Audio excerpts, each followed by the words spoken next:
करेंगे।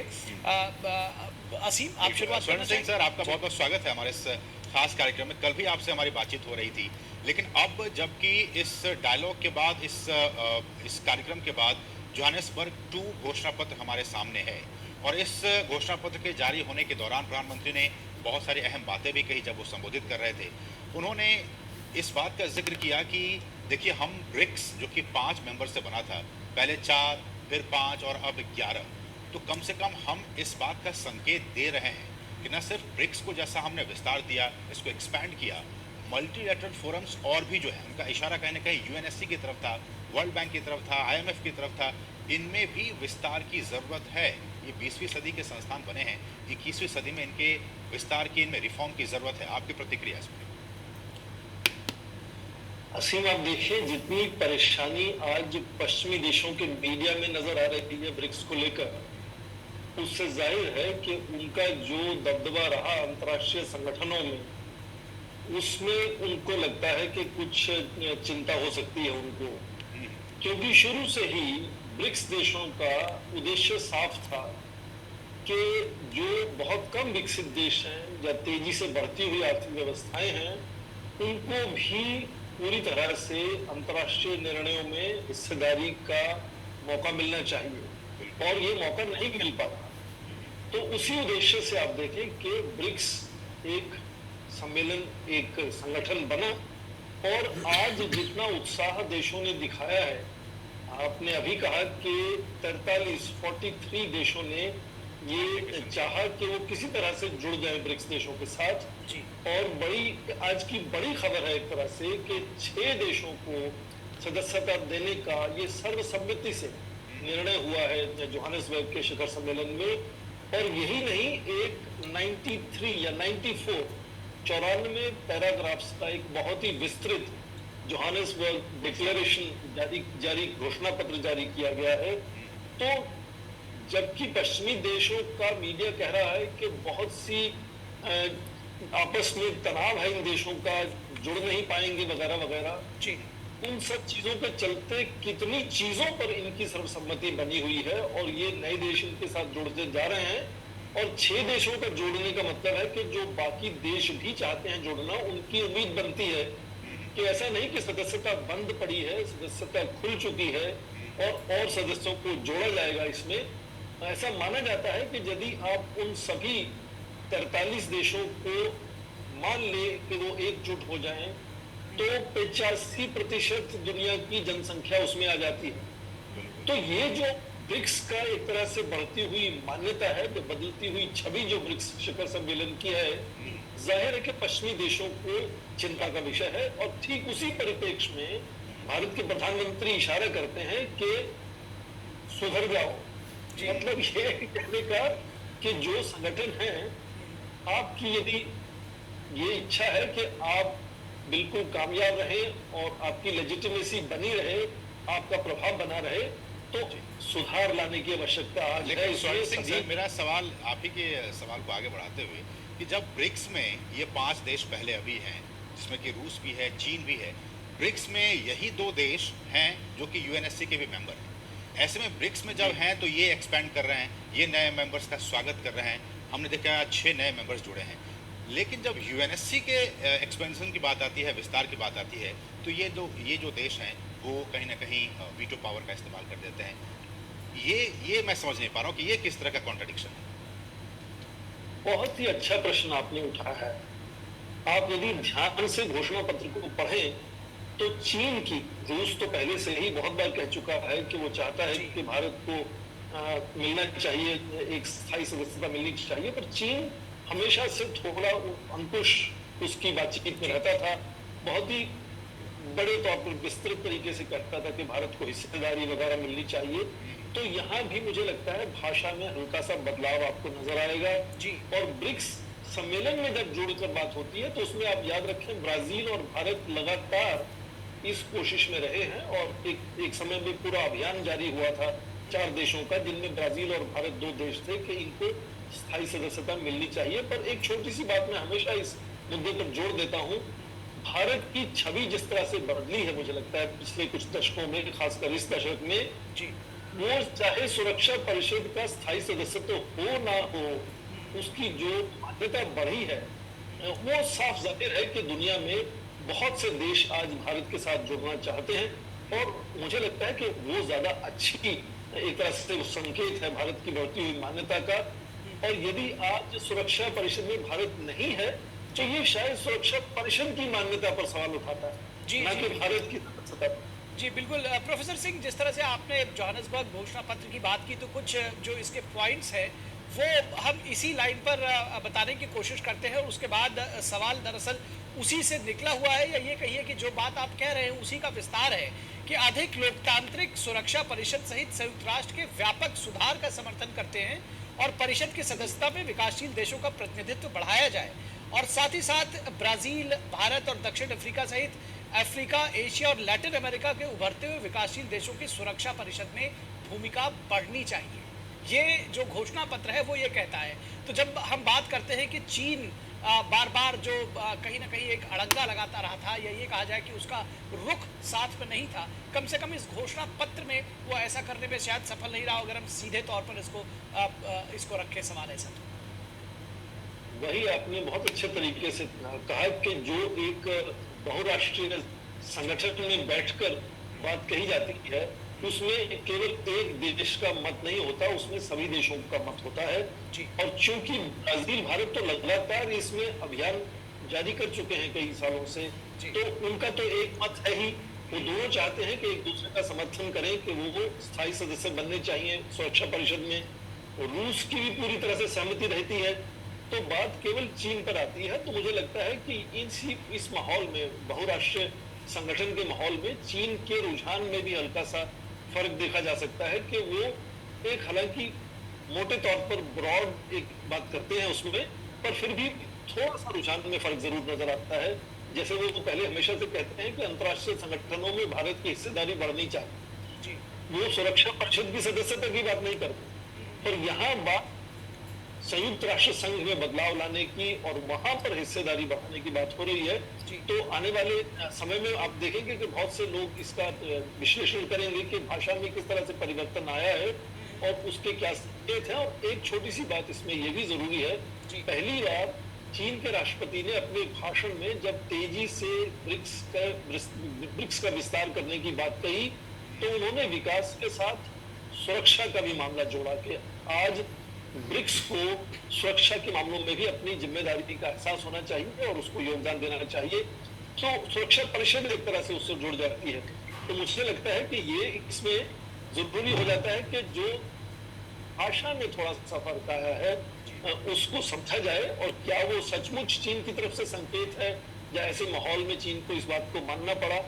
पर मैं फिर यही कहता हूँ कि आज सवालिया निशान ज्यादा सुरक्षा परिषद पर होने वाला है, जी, जी, ना जी। कि भारत पर होने वाला है। जी बिल्कुल, आपने ये एक बड़ी बात कही कि ज्यादा सवाल सुरक्षा परिषद पर होने वाला है, ना कि एक्सपेंशन की बात कही जा रही है। वो शायद आगे जब कहा जा रहा है कि एक्सपेंशन और भी आगे इसका होगा, उसमें उम्मीद है कि बहुत सारे जिन लोगों की इच्छाएं हैं वो फुलफिल हो सकेंगी। लेकिन एक क्वेश्चन जो कोहेसिव फोर्स की बात असीम ने अभी कही, प्रोफेसर सिंह आपके पास आ रहे हैं, उसी को आपसे जानना चाहेंगे, क्योंकि आपने अभी वेस्ट मीडिया का भी जिक्र किया। वेस्ट का मीडिया लगातार इस बात को कह रहा है कि ये जो ग्रुप है 5 देशों का था, वो उसमें ही बहुत सारे आपस में खींचतान थी, और अब जब ये 11 देश हो जाएंगे तो खींचतान बढ़ जाएगी। वो हो सकता है वो उनका अपना पर्सपेक्टिव हो, नैरेटिव भी हो सकता है। आप किस तरह से देखते हैं इसको? देखिए, कोई भी ऐसा अंतर्राष्ट्रीय संगठन नहीं है जहां सदस्यों के तालमेल में चुनौतियां हो या कभी कभी तनाव हो सदस्यों के बीच में। जी। पश्चिमी देशों का सबसे प्रभावशाली संगठन जो है वो नेटो है, नॉर्थ अटलांटिक ट्रीटी ऑर्गेनाइजेशन, जी। जी। जो 12 से बढ़कर अब 32 हो गया। उनके सदस्यों में हमेशा कुछ न कुछ तनाव रहता है। अब देखें, अभी यूक्रेन युद्ध के चलते जिस तरह की आवाजें फ्रांस से आई या जर्मनी से आई, वो साफ अलग नजर आई। उन्होंने कोशिश की कि यूरोपियन सिक्योरिटी है, यूरोप की सुरक्षा है, उसका इंतजाम उनको खुद और अलग से करना चाहिए, अमेरिका पर बहुत ज्यादा निर्भर नहीं होना चाहिए, जबकि अमेरिका नेटो का सबसे बड़ा नेता माना जाता है। तो ऐसा पहली बात तो ये कि कोई भी संगठन ऐसा नहीं होता कि जिसमें तालमेल इतना अच्छा हो कि कोई भी आपस में कभी भी किसी मुद्दे पर तनाव ना बने, ऐसा हमेशा होता है। दूसरी बात ये कि जब इन ब्रिक्स देशों की बात होती है तो इनके तनाव को उभार कर बढ़ा चढ़ाकर दिखाने के पीछे एक खास मंशा है कि उनको क्योंकि चिंता है इस बात को लेकर। तो मुझे लगता है कि जिस तरह से सर्वसम्मति से 6 सदस्यों को जोड़ा जा रहा है तो जाहिर है कि एक बड़े तौर पर जो विजन है, और प्रधानमंत्री ने जैसे अभी कहा अपने भाषण में कि क्या सिद्धांत होंगे, क्या तौर तरीके होंगे, क्या मापदंड होंगे नए सदस्यों को लेने के बारे में, उस पर सर्वसम्मति बनी है। उससे ये भी संकेत मिलता है, जैसा उन्होंने खुद कहा, कि और जो दूसरे देश जुड़ना चाहते हैं ब्रिक्स सम्मेलन के साथ, और उनका भी जुड़ने की पूरी उम्मीद बनती है, और उन्होंने कहा कि पूरी कोशिश करेंगे अपनी तरफ से। जी। अब इस वक्त क्या तरीका रहा होगा नए देशों को जोड़ने का, मुझे लगता है कि एक तो ये खास मापदंड बना रहा है। अब देखें कि साउथ अफ्रीका को जब जोड़ा गया था 2010 में, तो कहा गया था कि ये गेटवे टू अफ्रीका है, और ये सदस्य जो हैं वो उभरती हुई आर्थिक व्यवस्था तो है ही, पर अपने अपने क्षेत्र में एक तरह से वो हब हैं, एक खास उनका वहाँ योगदान है अपने क्षेत्र में विकास को आगे बढ़ाने को लेकर।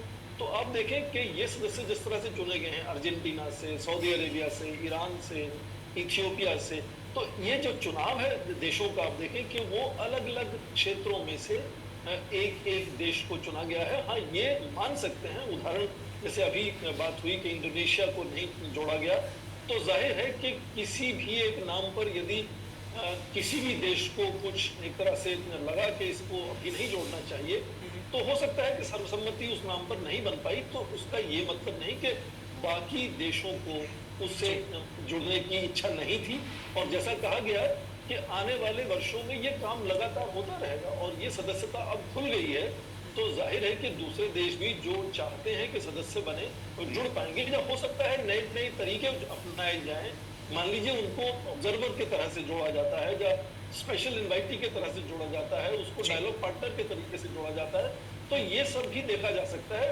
मोटे तौर पर ब्रिक्स ने ये तैयारी कर ली कि उनके सदस्य आज बढ़ेंगे, और मुझे लगता है कि उनको लगता है कि इस तरह से इनका प्रभाव भी बढ़ेगा, और उनको अपनी जो सोच है उसको अंतर्राष्ट्रीय स्तर पर लागू करने में बहुत सहायता होगी। इससे है मैं देख रहा था कि जिन 6 देशों को शामिल किया गया है उनमें से 3 देश ओपेक के भी मेंबर हैं। मसलन ईरान भी ओपेक का मेंबर है, सऊदी अरब भी ओपेक का मेंबर है, और यूएई भी ओपेक का मेंबर है। ऐसे में हम जानते हैं कि यूएस कई बार सैंक्शंस, इकोनॉमिक सैंक्शंस लगाते रहता है रूस के खिलाफ, और रूस ब्रिक्स का मेंबर है। ऐसे में कल की तारीख में अगर ऐसा हो कि इकोनॉमिक सैंक्शंस में अगर ये कह दिया जाए कि आप तेल को एक्सपोर्ट नहीं कर सकते हैं, या फिर आप नहीं ले सकते हैं बाकी कंट्रीज को, तो ऐसे में ब्रिक्स के ये जो नए मेंबर्स हैं उनके जरिए हम जानते हैं, चाहे वो ब्राजील हो, एक उभरती अर्थव्यवस्था है, रूस के पास तेल का भंडार है, हम भी उसके साथ व्यापार करते हैं, भारत उभरती हुई अर्थव्यवस्था है, चीन उभरती हुई अर्थव्यवस्था है, दक्षिण अफ्रीका उभरती हुई अर्थव्यवस्था है। ऐसे में रूस पर अगर सैंक्शन लग भी जाए तब भी हमारे पास 3 और ऑप्शन आ गए कि हम ईरान के साथ भी व्यापार कर सकते हैं, तेल ले सकते हैं, सऊदी अरब के साथ भी ले सकते हैं। तो ये कहने का एक मेरा विश्लेषण है कि ये एक और ऑप्शन, एक और नया दरवाजा इन तमाम देशों के लिए खुल गया। हाँ, ये भी कि क्या ये सचमुच इतना आसान है? आपने बिल्कुल सही कहा कि एक नया ऑप्शन भारत के पास भी बनेगा, ये देश ब्रिक्स में जुड़ते हैं तो। इससे पहले शंघाई कोऑपरेशन ऑर्गेनाइजेशन में भी जैसे ईरान है, तो मुझे लगता है सबसे पहले तो ये देखना जरूरी है कि भारत का जो रवैया है अपनी विदेश नीति को लेकर, उसमें बदलाव आया। एक समय था जब अमेरिका के दबाव में भारत ने ईरान से तेल का आयात करना बंद कर दिया था, वेनेजुएला से तेल का आयात करना बंद कर दिया था। पर ये यूक्रेन युद्ध के चलते जिस तरह से भारत ने रवैया अपनाया है कि वो लगातार कच्चा तेल रूस से आयात करेगा, और हालांकि यहाँ तक कि अब वो उसको बिल्कुल रिफाइन करके यूरोपीय देशों तक भी पहुँचा रहा है। तो भारत क्या आने वाले समय में इस तरह के आर्थिक प्रतिबंधों के चलते क्या अपना आयात ऊर्जा का बंद करेगा या नहीं? मुझे लगता है वो अपने आप में एक बदलाव नजर आता है कि भारत अब शायद उस तरह के दबाव में आने वाला नहीं है। ये बात पश्चिमी देशों को भी आज समझ आ गई है। हाँ, ये बात ठीक है कि यदि ये ऊर्जा के जो स्रोत हैं भारत के, जो सप्लायर हैं हमें, वो हमारे साथ इस तरह के बहुराष्ट्रीय संगठनों में यदि बैठकर बात करते हैं, तो जाहिर है कि तालमेल और हिस्सेदारी और साझेदारी बढ़ेगी आपस में। पर आर्थिक प्रतिबंध लगने से भारत पीछे हट जाएगा, मुझे लगता है वो जो अध्याय है वो करीब करीब समाप्त होता हुआ नजर आता है। तो ये देश उस संगठन में ना भी हो तो भी भारत शायद उससे पीछे नहीं हटेगा, और वो आयात से जरूरत होगी तो होगा। पर ये बात अलग है कि यदि वो बहुत से बहुराष्ट्रीय संगठनों में भारत इन देशों के साथ बैठकर और कई मुद्दों पर समझ साझा करता है या निर्णय लेता है कई चीजों पर, तो तालमेल और अच्छा हो जाएगा। और मुझे लगता है कि ऊर्जा के चलते उसमें जो एक ये लोकल करेंसीज का इस्तेमाल करने की जो बात है, अब देखें कि रूस के व्यापार में भी आज यूएई का दिरहम यूज हो रहा है, और भारत या अपने रुपए का बहुत से इस खाड़ी के देशों में जो है वो इस तरह का अपना तालमेल बनाना चाहता है कि रुपए का इस्तेमाल होना चाहिए ऊर्जा के। प्रोफेसर स्वर्ण सिंह, ये उम्मीद की भी जा रही थी कि इस बार की इस ब्रिक्स मीटिंग में अनिल सर की ये एक कोई कॉमन करेंसी की बात होगी, हालांकि मुझे अनुमति हाँ, दे तो जी। दरअसल ये जानना चाह रहे थे कि जिस तरह से जब व्यापार की बात होती है और जब हम संस्थाओं को बेहतर बनाने की बात करते हैं, तो जो डेवलपिंग कंट्रीज है उनके लिए विश्व व्यापार संगठन को और खुला और पारदर्शी और गैर भेदभावपूर्ण नियमों के तहत, जिसको कहते हैं कि व्यापार प्रणाली की मांग भी ये जो घोषणा पत्र है, प्रोफेसर सिंह आपसे जानना चाहेंगे वो ये कहता है। किस तरह से आप देखते हैं कि कहीं ना कहीं जो डेमोक्रेटाइजेशन की जो मांग है वो जोर पकड़ती जा रही है, और ये घोषणा पत्र भी वो कहता है। बिल्कुल आपने सही कहा, चाहे वो वर्ल्ड ट्रेड ऑर्गेनाइजेशन की बात हो या इंटरनेशनल मॉनेटरी फंड की बात हो, वित्तीय संस्थानों पर सबसे ज्यादा ध्यान रहेगा ब्रिक्स देशों का, क्योंकि वो आमतौर पर आर्थिक व्यवस्थाओं के नजरिए से उनको देखा जाता है। इसलिए अंतर्राष्ट्रीय स्तर पर वित्तीय संस्थान किस तरह से निर्णय लेते हैं और किस तरह से इन देशों को उसमें हिस्सेदारी मिलती है, वो बहुत उनका ध्यान उस पर केंद्रित रहता है। और उस बात को मनवाने के लिए ही आप देखें कि ये पूरा जो कोशिश हो रही है कि वो लोकल करेंसीज में पहले अपना व्यापार और निवेश करें, और जैसे एम्बेसडर बागवान ने अभी कहा वो उसमें समय लगता है। हालांकि डॉलर को लेकर चिंताएं हैं, डॉलर को लेकर नाराजगी भी है कुछ देशों में, पर डॉलर का प्रभाव आज भी, जितना विश्व में आज डॉलर पर विश्वास है, क्या उतना विश्वास इन ब्रिक्स देशों की करेंसी पर है आज? तो शायद नहीं है। पर इसीलिए आप देखें कि पहले आपस में अपनी लोकल करेंसीज पर विश्वास बढ़ाने की कोशिश ब्रिक्स कर रहा है। आप देखें कि जैसे भारत और रूस का व्यापार अचानक बढ़ गया, तो रूस को भी कुछ चिंता हुई रुपए के व्यापार में, इसलिए यूएई का दिरहम उसमें इस्तेमाल हो रहा है। तो पहला कदम तो यही है कि डी डॉलराइजेशन की तरफ बढ़ने का जो तरीका है उसमें लोकल करेंसीज को और बढ़ाया जाए और विश्वास जीता जाए विश्व का। जैसे अभी कहा गया कि 18 देशों में भारत रुपए से व्यापार कर रहा है, इसी तरह से चीन युआन का इस्तेमाल कर रहा है। तो पहले तो विश्वसनीयता जो है हमारी करेंसी की वो बढ़नी चाहिए, और फिर यदि इनकी नेशनल करेंसीज की विश्वसनीय बढ़ती है तो उनकी कन्वर्टेबिलिटी अच्छी हो जाएगी डॉलर के मुकाबले में। और धीरे धीरे जब विश्वास हो जाएगा विश्व में कि ये लोकल करेंसीज पर हम भरोसा कर सकते हैं, उसके बाद शायद ये संभव होगा कि ब्रिक्स भी अपनी एक अलग से करेंसी जारी कर पाएगा। इससे पहले यूरो, एक देखें कि यूरोपीय देशों का करेंसी जारी हुआ था, पर वो भी डॉलर को उतना प्रभावी नहीं कर पाया आज तक। तो इसीलिए मुझे लगता है कि नई करेंसी जारी करने में जल्दबाजी नहीं करनी चाहिए, पहले विश्वास जीतने की जरूरत है। इसीलिए धीरे धीरे लोकल करेंसीज को बढ़ाना है अपने व्यापार में, निवेश में, और जब पूरा विश्वास बड़े तौर पर विश्व में हो जाएगा कि इन देशों की करेंसी पर विश्वास किया जा सकता है, फिर एक ब्रिक्स करेंसी आनी चाहिए। और छोटी सी बात उसमें जोड़ना ये जरूरी है कि जब यूरो जारी हुआ था तो उस वक्त हम डिजिटल करेंसी की बात नहीं करते थे, क्रिप्टो करेंसी की बात नहीं करते थे उस वक्त हम। तो क्या वो जो नए आयाम खुले हैं कि करेंसी को अलग नजरिए से भी देखा जा सकता है। उसका एक तरह से गोल्ड बेस तो होना चाहिए, पर क्या नई नई तकनीक से, नए तरीके से करेंसी को जारी किया जा सकता है, ये भी एक तरह से एक नया संभव हो सकता है, एक तरह से ऑप्शन हो सकता है। पर उसमें सबसे ज्यादा जरूरी है विश्वसनीयता, और उसी तरफ धीरे धीरे ये कदम बढ़ाए जा रहे हैं। छोटी सी चीज एक और जोड़ना मैं जरूरी चाहूंगा यहाँ। आपने कहा कि वो करेंसी को लेकर कोई बड़ा निर्णय सामने नहीं आया। पर आप देखें कि जो सदस्यों की बात हो रही थी, जी पश्चिमी मीडिया में पहले से ही आ चुका है कि प्लेनरी सेशन में जो नए सदस्य जुड़ने थे उन पर सहमति बननी थी और नहीं बन पाई, और ये भी कहा गया कि शायद अब इस पर सहमति बनेगी ही नहीं। जी ज्यादातर दुनिया का मीडिया कह रहा था कि ज्यादा से ज्यादा 3 देश उसमें जुड़ेंगे और बहुत हुआ तो 5 जुड़ेंगे, और ये 6 देशों का जुड़ना एक तरह से किसी ने भी नहीं सोचा था। तो शायद सदस्यता बढ़ाने पर ज्यादा ध्यान दिया गया इस बार, और इसलिए शायद इतना समय नहीं मिल पाया राष्ट्रीय अध्यक्षों को कि वो करेंसी की अरब मुझे लगता है वेस्ट एरा की बात जिस तरह से कही रही थी, अगली बार शायद इस पे कुछ कंसेस। दूसरे मुद्दे की तरफ हम आगे बढ़ेंगे, क्योंकि घोषणा पत्र में बहुत सारे विषयों को शामिल किया गया है। अब बात आती है सुरक्षा की, पीस की, स्टेबिलिटी की। हम जानते हैं कि अफ्रीकन यूनियन में, अफ्रीकन कॉन्टिनेंट में बहुत सारे ऐसे देश हैं जहां की जो सुरक्षा स्थिति है वो ठीक नहीं है। कहीं बहुत सारे देशों में कू हो जा रहा है, नाइजर की स्थिति हमारे सामने है। ऐसे में अगर भारत भी चाहे या फिर ब्रिक्स के बाकी देश भी चाहें, जैसा कि वो चाह रहे हैं कि हम इन तमाम देशों में निवेश करें, पैसा लगाएं, लेकिन उसके लिए सबसे बड़ी शर्त यह है कि इन तमाम देशों में शांति व्यवस्था बनी रहे, यहाँ पे सुरक्षा के हालात जो है वो ठीक रहें। लेकिन स्थितियां अभी उतनी अनुकूल नहीं है। ऐसे में जो ग्लोबल इन्वेस्टमेंट है, चाहे वो ब्रिक्स कंट्रीज की बात कर लें, कैसे हो पाएगा?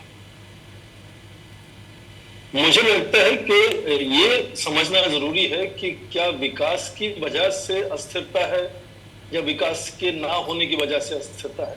बहुत से देशों में अस्थिरता इसलिए भी बनी रहती है कि विकास नहीं हो पाता है कुछ देशों में, और इसीलिए व्यापार और निवेश से विकास लाकर इन कुछ देशों में शायद स्थिरता लाई जा सकती है। अफ्रीका में जो देश आज जुड़ रहे हैं, चाहे वो भारत हो, चीन हो, वो अपने राष्ट्रहित की वजह से जुड़ रहे हैं। आप देखें कि अफ्रीका में बहुत से खनिज पदार्थों के भंडार हैं। दुनिया का करीब 40% सोने के भंडार जो है वो अफ्रीका में है। इस तरह से बहुत से उदाहरण हैं। ठीक उसी तरह से आज हम अफ्रीका को जब देखते हैं तो डेमोग्राफिक और डेवलपमेंट डिविडेंड की बात करते हैं कि इस शताब्दी के दूसरे 50 वर्ष जो हैं वो अफ्रीका के होने वाले हैं। जिस तरह से एशियन सेंचुरी की बात करते थे, वो अफ्रीका बहुत ज्यादा ध्यान का केंद्र बनने वाला है। वो इसलिए कि जब चीन की जनसंख्या युवा थी तो वहां बहुत निवेश हुआ। आज चीन की जनसंख्या का मीडियन एज 38 वर्ष हो चुका है जी। आज भारत आकर्षण का केंद्र बनता जा रहा है, क्योंकि यहाँ आज 28 वर्ष है मीडियन एज, युवा है भारत। और आज आप देखें अफ्रीका केवल 18 वर्ष मीडियन एज है वहां। और वो किस तरह से आने वाले समय में युवा पीढ़ी बहुत ज्यादा बढ़ने वाली है और बहुत सी प्रोडक्टिव युवा पीढ़ी होने वाली है वहां। तो बहुत से राष्ट्र, जब चाहे भारत हो, जैसे अफ्रीकन यूनियन को G20 में जोड़ने की बात है, जब बहुत से राष्ट्राध्यक्षों के साथ बातचीत करने की, निवेश की, व्यापार की बात है, वो केवल जब आपने कहा कि अफ्रीका अपने स्वप्न खुद साकार करेगा, वो इसलिए सच है कि भविष्य में यदि किसी को व्यापार या निवेश करके अपना विकास खुद बढ़ाना होगा तो अफ्रीका से जुड़ना होगा। और इसीलिए ये ब्रिक्स का जो शिखर सम्मेलन जोहानिसबर्ग में हुआ, इसी विषय पर पूरा दुनिया का और ब्रिक्स का ध्यान जाता है कि किस तरह से अफ्रीका से जुड़ना जरूरी है। और इसीलिए देखें कितनी बड़ी संख्या में राष्ट्राध्यक्ष जो हैं वो जो ब्रिक्स प्लस डायलॉग है और जो ब्रिक्स अफ्रीका आउटरीच है उसमें आकर शामिल हुए हैं और बातचीत हुई है सभी देशों के साथ। तो इसलिए मुझे लगता है कि दोनों तरफ से जो तालमेल है, अफ्रीका उम्मीद का केंद्र है एक तरह से भविष्य में, और बहुत से देशों में ये हैसियत है, मंशा है, ताकत है कि वहां जाकर व्यापार और निवेश करें, ताकि विकास लाकर वहां कुछ देशों में जो अस्थिरता बनी रहती है उस पर काबू पाया जा सके। स्वर्ण सिंह, इसमें मैं बस एक लाइन और ऐड करना चाहूंगा कि जिस तरह से ब्रिक्स के जो 5 देश हैं अभी, उनमें से सबसे ज्यादा अगर अफ्रीकन कॉन्टिनेंट में इंटरनेशनल पीस कीपिंग फोर्सेस के लोग हैं तो सबसे ज्यादा भारत उसमें योगदान दे रहा है। एक प्रश्न दरअसल जिसके लिए जब ये सम्मेलन की शुरुआत हुई थी तो एक प्रश्न चिन्ह जरूर लगा हुआ था प्रोफेसर सिंह, यूक्रेन और उसके आसपास के संघर्ष के संबंध में अफ्रीकी नेताओं के जो शांति मिशन है उनकी उसकी सराहना तो जरूर की गई है, लेकिन किसी पीस जो दोनों देशों के बीच का जो युद्ध था उसका कोई पीस प्लान कहीं से कुछ बनता हुआ नजर नहीं आया। क्या कहेंगे आप? हाँ बिल्कुल, जाहिर है कि पीस प्लान के लिए आपको अंतर्राष्ट्रीय स्तर पर प्रभावी होना जरूरी है। तो जैसे बड़े देश हैं, जैसे टर्की ने बहुत सी चीजों में शुरुआत की, चीन ने पीस प्लान रखा, भारत के प्रधानमंत्री का जो योगदान है, जैसे उन्होंने पहले कहा कि this Ira is not era of war, तो कितने राष्ट्राध्यक्षों ने उसको दोहराया अपने भाषणों में। बाली में जो डिक्लेरेशन पिछली G20 में हुई, वो उसमें शब्दावली नजर आई जी। तो पहले तो देश को अंतर्राष्ट्रीय स्तर पर प्रभावी होना जरूरी हो जाता है। तो इसके चलते मुझे लगता है कि सभी देश ये कोशिश नहीं करते हैं कि उसमें अपनी दखलंदाजी करें जब कोई शुरुआत करने की कोशिश करें, पर ये आप बिल्कुल आप ध्यान दें कि जितने भी देशों ने जो संयुक्त राष्ट्र संघ में, चाहे वो आम सभा में हो या सुरक्षा परिषद में हो, जब कुछ देशों ने किसी भी एक तरफा बात में शामिल ना होकर एक न्यूट्रल पोजीशन ली और एक तरह से एब्सटेन किया इन प्रस्तावों में, उनमें इन सब देशों के नाम आपको नजर आएंगे। तो उनका जो नजरिया है वो साफ नजर आता है कि वो किसी भी एक तरफा सोच के साथ जुड़कर ये नहीं कहना चाहते कि रूस गलत है या यूनाइटेड स्टेट्स या उसके एलाइज गलत हैं। तो ये जो से देश हैं जहां पर वो योगदान दे सकते हैं, यूक्रेन युद्ध पर जब बात आती है तो उन्होंने अपना योगदान दिया एब्सटेन करके बहुत सी इस प्रस्तावों को, तो वहां उनके नाम आपको जरूर नजर आए। जी, मुद्दा आतंकवाद की बात हमने की, लेकिन एक और मुद्दा जो कि इस कम्युनिके में शामिल किया गया है वो ईरान का जो न्यूक्लियर प्रोग्राम है उसको लेकर, और कहा गया है कि इस पूरे मामले को अंतर्राष्ट्रीय कानून के तहत भी और शांतिपूर्ण तरीके से और जो डिप्लोमेटिक तरीका है उसके जरिए हम इसको हल करने की कोशिश करेंगे। मेरा सवाल ये कि कैसे हम इसमें आगे बढ़ेंगे, क्योंकि ये एक ऐसा इशू है जिसको कि यूएस ने एक ग्लोबल इशू बना दिया है, तमाम हम आए दिन देखते रहते हैं, पढ़ते रहते हैं। इस कम्युनिके में इसको शामिल करने के पीछे क्या कुछ मकसद हो सकता है? इसके पीछे ये छोटा सा इतिहास है कि हमेशा से ही रूस, चीन और भारत इस मुद्दे पर हमेशा अपनी राय रखते रहे हैं कि जो भी उनकी संप्रभुता है ईरान की, उसको ध्यान में रखना होगा कि वो कहां तक क्या निर्णय ले सकते हैं, और ये उनका अपना अधिकार है कि अपनी सुरक्षा की और वो कोशिश कर सकते हैं, और कम से कम जोर जबरदस्ती नहीं होनी चाहिए, बातचीत से इसका निर्णय निकालना चाहिए। ये हमेशा रूस, चीन और भारत ने कहा है कि यूनिलैटरल जो सैंक्शंस लगती हैं, जो प्रतिबंध लगते हैं कि अपनी मर्जी से अमेरिका लगा देता है किसी भी देश पर और चाहता है कि पूरा विश्व उन प्रतिबंधों को मान्यता दे और माने, उस तरह की जो एक रणनीति है वो ये तीनों देश हमेशा से अपना विचार अलग है उससे ये हमेशा से दर्शाते रहे हैं। और आज क्योंकि ईरान को ब्रिक्स की सदस्यता की भी बात हुई है, तो जाहिर है कि ईरान के अपने क्या राष्ट्रहित हैं, उनकी क्या चिंताएं हैं, चुनौतियां हैं, उस पर भी ध्यान ब्रिक्स देशों का जाहिर है कि गया होगा।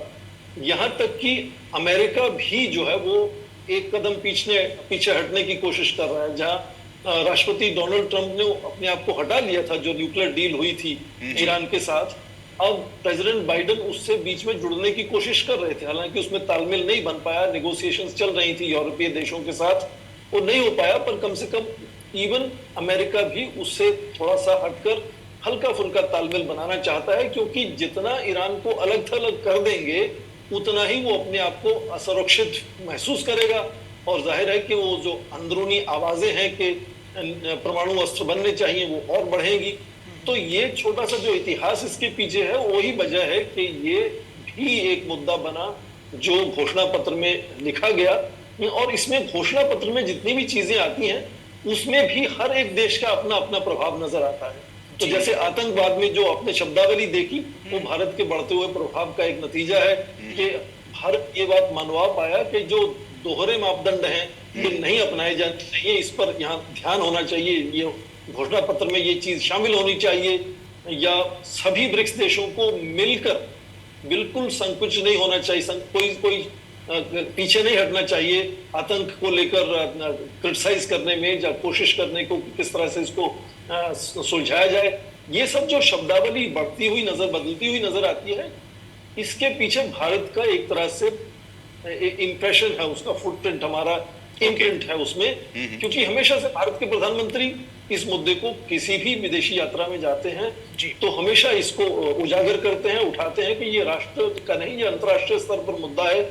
इसलिए यदि इस तरह की शब्दावली आपको नजर आती है तो जाहिर है इसमें भारत का प्रभाव नजर आएगा। जी प्रोफेसर सिंह, क्लाइमेट चेंज को लेकर के भी बात कही जा रही थी कि क्लाइमेट चेंज और सस्टेनेबल डेवलपमेंट गोल्स है, उसमें जब जो ख़ास तौर पर ग्लोबल साउथ की कंट्रीज़ हैं और जब अफ्रीकन यूनियन की बात करते हैं, जो अफ्रीकन कंट्रीज़ हैं, तो उनके लिए कहा जा रहा था कि उनको जो एक फ़ंड जो देने की बात कही जा रही थी, उस पर किसी तरह से कोई एक और प्रेशर बन सके या वो उस पर कोई ठोस बातचीत हो।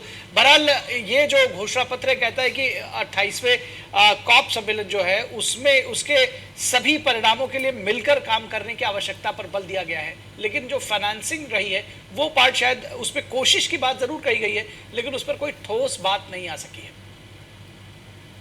इसका उत्तर आपको दो अलग अलग स्तर पर मैं दे सकता हूं। पहला तो ये कि आप देखें कि जो ब्रिक्स देशों ने अपना न्यू डेवलपमेंट बैंक बनाया था 2014 में जी, जो आज 30 अरब डॉलर तक के लोन मुहैया करा चुका है, वो लोन सीधा केंद्रित हैं इंफ्रास्ट्रक्चर बनाने के लिए और क्लाइमेट मिटिगेशन प्रोजेक्ट्स के लिए।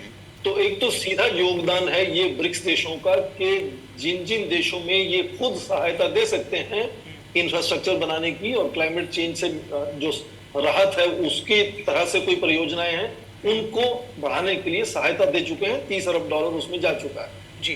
दूसरा ये कि ये सभी देश जो ब्रिक्स के हैं ये अपने आप अच्छी उदाहरण पेश करते हैं, चाहे वो चीन हो जिसने अपने टारगेट्स बना रखे हैं कि कब वो कार्बन न्यूट्रल होने वाला है, कितना वो ई व्हीकल्स को प्रमोट कर रहा है। ठीक उसी तरह से भारत ने भी अपने अपने टारगेट साफ करे हुए हैं जी। आप भारत में भी जो रिन्यूएबल रिसोर्सेज को इंक्रीज करने की बात है, अंतरराष्ट्रीय स्तर पर इंटरनेशनल सोलर अलायंस की बात है, लाइफस्टाइल फॉर एनवायरनमेंट की बात है, तो ये देश अपने स्तर पर भी लगातार कोशिश कर रहे हैं कि एक उदाहरण बने कि किस तरह से वो योगदान कर रहे हैं पर्यावरण में जो चिंता है उससे सुलटने के लिए। अब ये दोनों चीजों को साथ रखते हुए आप देखें कि ये इस संदर्भ में प्रभाव बढ़ाना चाहते हैं कि जो वित्तीय सहायता और तकनीकी हस्तांतरण करने की एक दशक से बात चल रही है, जो पश्चिमी देश उस पर खरे नहीं उतरे हैं, 100 अरब डॉलर का एक तरह से क्लाइमेट फाइनेंस बनाने की बात ये पेरिस में हुई थी, तो तब से आज तक उस पर कोई सहमति नहीं बन पाई है। तो क्या आज अपनी उदाहरण पेश करते हुए अपने एक तरह से टारगेट्स पूरे करने के लिए दूसरे देशों को सहायता करते हुए ये एक उदाहरण रखते हुए क्या ये अपना प्रभाव फिर से बना सकते हैं? तो जाहिर है कि अब 5 से ये 11 देश होने वाले हैं और इसलिए आने वाली जो भी क्लाइमेट समिट्स होंगी इनकी आवाज, इनकी उदाहरण नजर आएगी और शायद अपनी बात मनवाने का इनको थोड़ा सा और सहायता मिल सकती है उसकी। ऐसे में एमएस कि ट्रेडिशनल मेडिसिन की रिपोजिटरी बना सकते हैं, ये प्रधानमंत्री ने कल घोषणा की थी। और आज का जो घोषणा पत्र है उसमें कहा जा रहा है कि पारंपरिक चिकित्सा पर ब्रिक्स उच्च स्तरीय फोरम के अनुरूप पारंपरिक चिकित्सा में सहयोग जारी रखने की प्रतिबद्धता एक बार फिर से दोहराई गई है। किस तरह से इसको देखते हैं और ये देखते हैं कि जो इस तरह के जो इश्यूज हैं उस पर भी लगातार जो ब्रिक्स देश है वो आगे बढ़ रहे हैं। बिल्कुल, भारत में भी आप देखें कि पिछले 10 वर्षों में जो पारंपरिक तरीके हैं हेल्थ केयर के उसको लगातार बढ़ावा दिया गया है, उसको लगातार सहायता दी गई है ताकि उसको भी साथ जोड़ा जाए। जो वेस्टर्न पश्चिमी तरीके हैं, जो मॉडर्न मेडिसिन के तरीके हैं, उसके साथ साथ ये पारंपरिक तरीकों को भी साथ जोड़ा जाए, चाहे वो केवल दवाइयों की बात हो या फिर योग की बात हो। सभी तरह से किस तरह से राष्ट्र को स्वस्थ रखा जाए, तो ये उदाहरण पहले बन चुकी है। इसलिए आज भारत बाहर भी जाकर दूसरे देशों में वो पारंपरिक तरीकों से दूसरों के जो हेल्थ केयर है उसमें योगदान देना चाहता है। अफ्रीका में जाहिर है कि बहुत सी साधारण ऐसी चिंताएं हैं, चुनौतियां हैं स्वास्थ्य को लेकर, जिसमें भारत बहुत योगदान दे सकता है। उसमें कोई बहुत सुपर स्पेशलिटी वाली बात नहीं है कि बहुत ही जो खतरनाक एक तरह से बीमारियां हैं उनकी बात हो। बहुत छोटी छोटी चीजें हैं जिनको भारत बहुत आसानी तरीके से वहाँ जो मौलिक तौर पे जरूरतें हैं स्वास्थ्य को लेकर वो पूरी कर सकता है। वो वहाँ जाए बगैर भी यहाँ से ही आप देखें कि इंटरनेट का इस्तेमाल करके लोगों को बेसिक ट्रेनिंग दी जा सकती है कि हेल्थ केयर के प्रति किस तरह से वहीं लोग जो है वो ट्रेनिंग लेकर, प्रशिक्षण लेकर कुछ न कुछ कौशल तैयार कर सकते हैं ताकि अपना स्वास्थ्य वो और अच्छे से बढ़ा सके। तो अफ्रीका एक ऐसा कॉन्टिनेंट है जिसमें भारत बहुत ज्यादा हेल्थ केयर को लेकर योगदान दे सकता है। भारत एक तरह से आप देखिए हेल्थ टूरिज्म की बात करते हैं हम, अफ्रीका से या दूसरे कई देशों से बहुत से लोग भारत आते हैं इलाज कराने के लिए जी। पर उसमें शायद ज्यादातर लोग उस तरह के होते हैं जिनमें आर्थिक क्षमता होती है उस तरह का खर्च उठाने की, या उनकी जो चिंताएं हैं हेल्थ को लेकर, जो चुनौतियां हैं वो ज्यादा उलझी हुई होती हैं। पर बहुत साधारण भी बहुत सी ऐसी चीजें हैं जो चाहे न्यूट्रिशन की बात हो, बेसिक हेल्थ केयर की जो जरूरतें हैं उनकी बात हो, उसमें भारत लगातार योगदान दे सकता है। प्रशिक्षण उसमें मुझे लगता है एक बहुत बड़ा एक हिस्सा उसका हिस्सेदारी हो सकती है जिससे आप लोगों को प्रशिक्षण वहां दें ताकि लोग जागरूक हो। और बहुत सी चीजें जैसे आपका जो खाने पीने का तरीका है और क्या खाना चाहिए, आज भारत श्री अन्न को लेकर मिलेट्स की इतनी ज्यादा हम बात करते हैं और उसका उत्पादन अफ्रीका में आसानी से हो सकता है। बिल्कुल। तो इसलिए बहुत सी ऐसी अनाज भी हैं जो भारत उनको सहायता दे सकता है कि उस तरह के अनाज का उत्पादन हो और उस तरह के अनाज का इस्तेमाल हो ताकि जो जिस तरह की आज चिंताएं हैं वो चाहे डायबिटीज को लेकर हो या ब्लड प्रेशर को लेकर हो, वो एक खास तरह के खान पीन के तरीके पर भी निर्भर है। जब हरित क्रांति आई थी भारत में तो उस वक्त भूखे पेट जो लोग थे उनको खाना खिलाना बहुत जरूरी था। तो उस वक्त ये जरूरी नहीं था ध्यान देना कि कौन सा अन्न सबसे अच्छा है स्वास्थ्य के लिए, अन्न उनको पर्याप्त हो ये जरूरी था जी। आज भारत सोचता है कि एक अच्छे स्वस्थ आदमी के लिए, एक स्वस्थ लोगों के लिए किस तरह का अन्न खाना चाहिए और कौन सा अन्न है जो उसके उत्पादन इस तरह से हो कि लगातार उसका उत्पादन बढ़ाया भी जा सके और भूमि को कोई नुकसान भी ना हो और कम जल और कम दूसरे खाद्य पदार्थों जो खनिज पदार्थ हैं या जो उसकी खाद है उसके बगैर भी उसको उपजाया जा सके।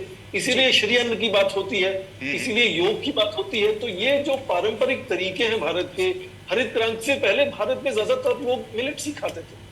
तो वो जो पुराने पारंपरिक तरीके हैं उनको किस तरह से जोड़ा जा सकता है आज की आधुनिक जो परंपरा है उनके साथ, और कैसे वो अफ्रीका में जाकर योगदान भारत दे सकता है शिक्षा में, प्रशिक्षण में, कौशल में, उसमें मुझे लगता है कि भारत एक खास योगदान दे सकता है। उसके साथ अब व्यापार निवेश तो होगा।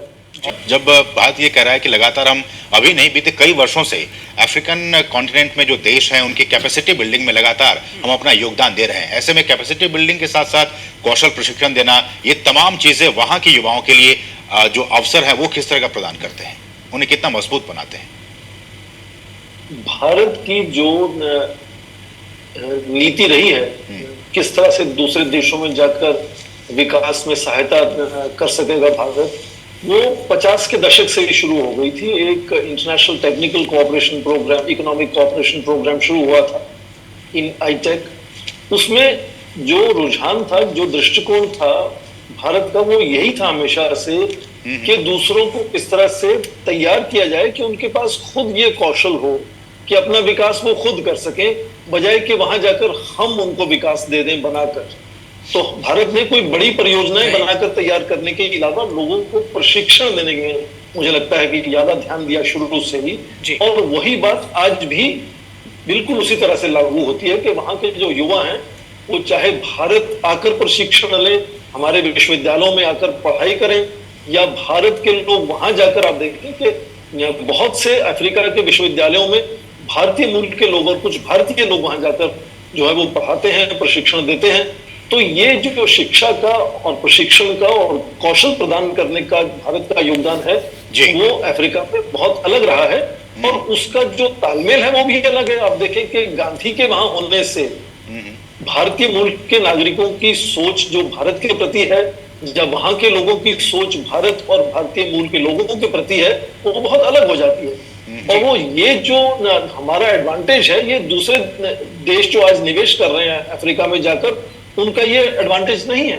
तो इसलिए मुझे लगता है कि जो भरोसा भारत के प्रशिक्षण में, कौशल में, शिक्षा में अफ्रीका में नजर आता है, वो अलग है। और भारत का नजरिया और रवैया भी यही है कि उनको किस तरह से खुद सक्षम बनाया जाए, जो आपने कैपेसिटी बिल्डिंग की बात की, कि उनको खुद कैसे सक्षम बनाया जाए कि वो, जैसा आपने पहले कहा, अपने स्वप्न जो है वो खुद ही साकार कर पाए। तो भारत का तरीका है वो अलग है, चीन का तरीका अलग है, अमेरिका का तरीका अलग है। तो भारत का तरीका ही यही है कि वहां की कैपेसिटी बिल्डिंग में हमारा योगदान होना चाहिए, और वो लगातार कोशिश होती रही है। आज उसमें मुझे लगता है कि और भी तेजी नजर आती है। जी जी, एम्बेसडर, जब बात ब्रिक्स बैंक की होती है और जब ये 6 और नए देश इसमें आएंगे, बैंक भी एक्सपैंड होगा, किस तरह से ये पूरा जो इकोनॉमिक सिनेरियो है इसको कैसे देखते हैं इन 11 देशों का इन टोटलिटी में? आप देखें कि ब्रिक्स बैंक जो है, न्यू डेवलपमेंट बैंक, वो थोड़ा सा अलग है। हाल ही में आप देखें, पहले से ही बांग्लादेश, यूनाइटेड अरब एमिरेट्स, जी सर, सॉरी, पहले से ही आप देखें कि Bangladesh, United Arab emirate, Egypt उससे जुड़ चुके हैं, वो सदस्य नहीं थे तब। तो इसलिए जो न्यू डेवलपमेंट बैंक है उसका ढांचा थोड़ा सा अलग है, ये 5 देश उसमें हैं। हाँ, ये बात जरूर है कि जब नए 5 और सदस्य उसमें ब्रिक्स में आते हैं तो उनका किस तरह से योगदान होगा न्यू डेवलपमेंट बैंक में, उसमें भी बहुत ही लचीलापन है। जितना चीन उसमें एक तरह से स्टेक होल्ड करता है, भारत उतना नहीं करता है। और नहीं, जो रूस, भारत और ब्राजील और चीन है, ये $10 बिलियन उसमें कंट्रीब्यूट करते हैं, और साउथ अफ्रीका और ब्राजील का हिस्सा उसमें थोड़ा कम किया गया। तो इसीलिए वो लचीलापन है कि जो नए सदस्य आएंगे वो उसमें कितना योगदान करेंगे, न्यू डेवलपमेंट बैंक का जो कैपिटल बनेगा। तो इन सब देशों को भी कुछ ना कुछ इस तरह से उसमें हिस्सा देने की बात होगी। इसीलिए आप देखें कि जो आज कहा गया कि वो जनवरी अगले साल से सदस्य औपचारिक तौर पर बनेंगे, इस समय में यही सब चीजें तय होने वाली हैं कि वो कहां पर कितना योगदान देंगे, किस तरह से जुड़ेंगे। वो चाहे रिजर्व करेंसी अरेंजमेंट की बात हो या न्यू डेवलपमेंट बैंक की बात हो। पर न्यू डेवलपमेंट बैंक में आप देखें, आजकल जो अध्यक्ष हैं वो पहले ब्राजील की राष्ट्रपति होती थी, दिलेमा रोसेफ जी। उन्होंने भी बहुत सी चीजों का जिक्र किया। उन्होंने कहा कि वो न्यू डेवलपमेंट बैंक के अंतर्गत ₹1 का बॉन्ड जारी करने वाले। तो लोकल करेंसीज में बैंक मनी रेज करेगा ताकि फिर वो निवेश भी लोकल करेंसीज में कर पाए। ना केवल ये देश आपसी व्यापार में लोकल करेंसी की बात कर रहे हैं, बल्कि न्यू डेवलपमेंट बैंक भी कोशिश कर रहा है कि लोकल करेंसीज का इस्तेमाल हो निवेश में। तो बहुत सी चीजें ऐसे हैं जो ये नए सदस्यों को तालमेल बनाना होगा और उसमें शामिल होना होगा, मिलना होगा। इसीलिए ये समय लगेगा कि 1 जनवरी अगले साल से ये पूर्ण तौर पर, औपचारिक तौर पर सदस्य बने। ऐसे में स्वर्ण सिंह सर, जो मामला यही था, जब जो वर्ल्ड बैंक की बात कर ली जाए या IMF की बात कर ली जाए, यहीं पे वोटिंग राइट्स को लेकर, क्योंकि भारत बीते दिनों में उसमें पैसा देता रहा है, अपना योगदान देता रहा है, लेकिन उस हिसाब से उन्हें वो राइट्स, वो शेयर नहीं मिले। क्या अब, जबकि हालांकि ये चीजें ब्रिक्स में नहीं है, ब्रिक्स में बिल्कुल इक्वल सबको जो हिस्सेदारी है, जो राइट्स है, वो सबको दिए गए, लेकिन जब 6 और मेंबर्स इसमें जुड़ जाएंगे उसके बाद क्या उन्हें भी वही राइट्स दिए जाएंगे या फिर वही वाली पंगा शुरू हो जाएंगी जो अभी भारत कह रहा है वर्ल्ड बैंक के लिए? उम्मीद तो यही करते हैं कि क्योंकि उनकी शुरू से ही जो दर्शन है, दृष्टिकोण है इस बैंक को बनाने का, वो यही है कि सभी सदस्यों को एक बराबर का एक तरह से माना जाना चाहिए। तो उस सिद्धांत के चलते तो जाहिर है कि नए 6 देश जो हैं उनको भी बराबर का ही सदस्य माना जाना चाहिए बैंक में। पर मैंने जैसे कहा कि ब्रिक्स में हमेशा लचीलापन नजर आता है, तो हो भी सकता है कि उसमें कुछ फेरबदल हो। हालांकि मैंने जैसे कहा कि उम्मीद नहीं है कि इस तरह का कोई फेरबदल होना चाहिए, क्योंकि ये देश तो लगातार कोशिश कर रहे हैं कि जो इंटरनेशनल मॉनेटरी फंड है, जो वर्ल्ड बैंक है, उसके वोटिंग राइट्स में भी बदलाव आना चाहिए। इनकी लगातार ये अभियान रहता है, इनकी कोशिश रहती है कि वहां भी जो पूरा दबदबा पश्चिमी देशों का बना हुआ है कि केवल अमेरिकी नागरिक ही वर्ल्ड बैंक का प्रेसिडेंट होगा या यूरोपीय देश से वो IMF की चेयर कोई आएगा, क्यों नहीं पूरे सभी देशों को ये मौका मिलना चाहिए कि वो सभी पदों पर जा सकें। तो ये जो लगातार अभियान है इन देशों का, तो जाहिर है उसके लिए ये कोशिश करेंगे कि जो इनकी अपनी उदाहरण है, अपने निर्णय लेने की, अपनी वोटिंग राइट्स देने की, वो ठीक वैसे ही हो जैसे वो वर्ल्ड बैंक या IMF में करवाना चाहते हैं। जी तो जी मैं कहूंगा कि सैद्धांतिक तौर पर ये उम्मीद करते हैं कि वो नए सदस्य भी ठीक उसी तरह के बराबर के सदस्य माने जाएंगे, चाहे उनका योगदान जो कैपिटल बिल्डिंग में है चाहे कम हो। पर क्योंकि ये लचीलापन इसकी खासियत है ब्रिक्स की, इसलिए ये नहीं कह सकते कि ऐसा संभव नहीं हो सकता है कि उसमें कुछ फेरबदल भी हो सकता है। जी जी, निश्चित तौर पर तो ये कहीं अंत में जिस तरह से ये घोषणा पत्र आया, कहीं ना कहीं ये एक बैलेंस सा घोषणा पत्र दिखता है और इसमें बहुत सारे जो इश्यूज है उसके लिए प्रतिबद्धता दर्शाई गई है। किस तरह से देखते हैं इन दोनों चीज़ों को, क्योंकि जब शुरुआत हुई थी तो ये लग रहा था कि कहीं ना कहीं चीन इस जो मंच को एज एन इंस्ट्रूमेंट यूज करने की कोशिश कर रहा है, क्योंकि वो अपने जो चीज़ें हैं उसको लेकर, लेकिन बाद जो इसका समाप्त होते होते ऐसा कुछ नजर नहीं आ रहा है। किस तरह से देखते हैं इन दोनों चीज़ों को?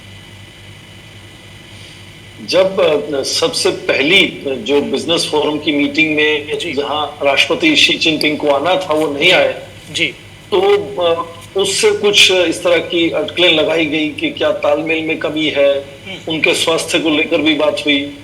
पर ये आपने सही कहा कि चीन क्योंकि उसका लगातार पिछले 6 या 7 सालों से तनाव बना हुआ है अमेरिका के साथ, इसलिए उनकी भाषा में ये नजर आया कि वो शायद इस मंच को अपनी जो उसका जो अमेरिका के प्रति एक रणनीति है मुकाबला करने की और अमेरिका को एक तरह से क्रिटिसाइज करने की, उसकी तरह से उस मंच को इस्तेमाल करना चाहते हैं। और ठीक आपने सुना कि राष्ट्रपति पुतिन के भाषण में भी बार बार जिक्र किया कि पश्चिमी देशों की वजह से ही सारा नरसंहार हो रहा है यूक्रेन में। तो कुछ हद तक जब उन्होंने व्यक्तिगत तौर पर अपने भाषणों में अपनी बात कहने की कोशिश की तो जाहिर है कि ये बहुत फर्क नजर आया। ठीक उसी तरह से आप यदि दूसरे राष्ट्राध्यक्षों की आप देखें, ब्राजील के राष्ट्रपति सिल्वा लूला डी सिल्वा या आप सिरिल रामाफोसा की को देखें, भारत के प्रधानमंत्री के भाषण को देखें, तो आपको नजर आएगा कि उनमें बहुत ही थोड़ा सा अलग अलग रुझान है, अलग अलग चीजों पर वो अपना एक तरह से ध्यान केंद्रित कराना चाहते हैं सभी का। और फिर पांचों का एक तरह से बैठकर तालमेल होता है कि किस तरह से जो घोषणा पत्र जारी किया जाएगा उसमें जाहिर है कि किसी एक देश की जो है मर्जी नहीं चलती है, उसमें सभी देशों को मिलकर बात करनी पड़ती है। इसमें यह नजर आता है कि ये किस तरह के देशों का रुझान उसमें ज्यादा नजर आता है। तो यदि उसमें पश्चिमी देशों को एक तरह से निशाना नहीं साधा गया है तो जाहिर है कि जैसे भारत या ब्राजील का उसमें योगदान है कि वो बहुत ज्यादा पश्चिमी देशों को निशाना नहीं बनाना चाहते। भारत का बहुत अच्छा हिस्सेदारी है, साझेदारी है पश्चिमी देशों के साथ भी लगातार बनी हुई। तो ये मुझे लगता है कि जो तालमेल बनता है 5 देशों में, उसमें आपको देखना होगा कि कहां कहां किस किस देश का प्रभाव नजर आता है। तो यदि पश्चिमी देशों पर निशाना नहीं साधा गया है तो जाहिर है कि उसमें भारत का कुछ प्रभाव नजर आता है या देख सकते हैं हम। और इसीलिए मुझे लगता है कि जो व्यक्तिगत तौर पर भाषण हुए वो एक तरह की भाषा बोलते हैं और जब पांचों देश मिलकर घोषणा पत्र जारी करते हैं तो उसमें शब्दावली थोड़ी सी बदल जाती है। और ऐसे में ही इसलिए प्रोफेसर स्वर्ण सिंह मुझे लगता है कि जो कि अगर ये ब्रिक्स है जो कि एक ग्लोबल फाइनेंशियल आर्किटेक्चर के पैरेलल में इसकी स्थापना की गई थी, तो मुझे लगता है कि जब इसकी मीटिंग में जो बातें निकलकर सामने आई, जो घोषणा पत्र में सामने आई, इसलिए उसमें पॉलिटिकल चीजों से, कुछ भी ऐसी विवादास्पद चीजों से बचने की कोशिश की गई। आपको यह लगता है? ब्रिक्स को जब 2000 में सन 2000 में जिम ओनील ने पेश किया था तो उसको मार्केटिंग का एक जुमला माना जाता था कि मार्केटिंग का एक जार्गन है ये। पर जब वो एक पॉलिटिकल ग्रुपिंग बना और उसको जिस तरह से बनाया गया, उसके जो उद्देश्य सामने रखे गए और जिस तरह से उसका प्रभाव बढ़ा आने वाले पिछले 2 दशकों में, तो मुझे लगता है कि उसका रुझान केवल आर्थिक मसलों पर ही, आर्थिक मुद्दों तक सीमित नहीं रह गया है। वो बहुत से दूसरे, आपने देखे कि 94 पैराग्राफ्स हैं आज जो घोषणा पत्र जारी किया गया है, तो बहुत तरह से कई मुद्दों पर वो अपनी बात सामने रखता है। और आपने अभी अभी बात की कि क्या ऐसा कहा वहां बात हुई जो G20 की मीटिंग में नजर आने वाला है दिल्ली में। आपको याद होगा प्रधानमंत्री ने खुद कहा कि वो अफ्रीकन यूनियन को G20 का 21वां सदस्य बनाना चाहते हैं और ये उम्मीद करते हैं कि ब्रिक्स के सभी देश इसका समर्थन करेंगे। जी तो एक तरह से बातचीत ये खत्म नहीं हुई जोहानसबर्ग में, ये 3 सप्ताह बाद दिल्ली में फिर से बातचीत होने वाली है और ये नेताओं को एक और अवसर मिलेगा कि जो कोई चीजें छूट गई हो समझ साझा करने में, उनको और आगे बढ़ाया जा सकता है। नई दिल्ली में जो G20 का शिखर सम्मेलन होने वाला है, सभी G20 शिखर सम्मेलनों में एक मिनी समिट होता है ब्रिक्स नेशंस का। तो कुछ चीजें जो अभी भी तय नहीं हो पाई होंगी, मुझे लगता है कि उन पर भी आगे समझ को बढ़ाया जाएगा आगे।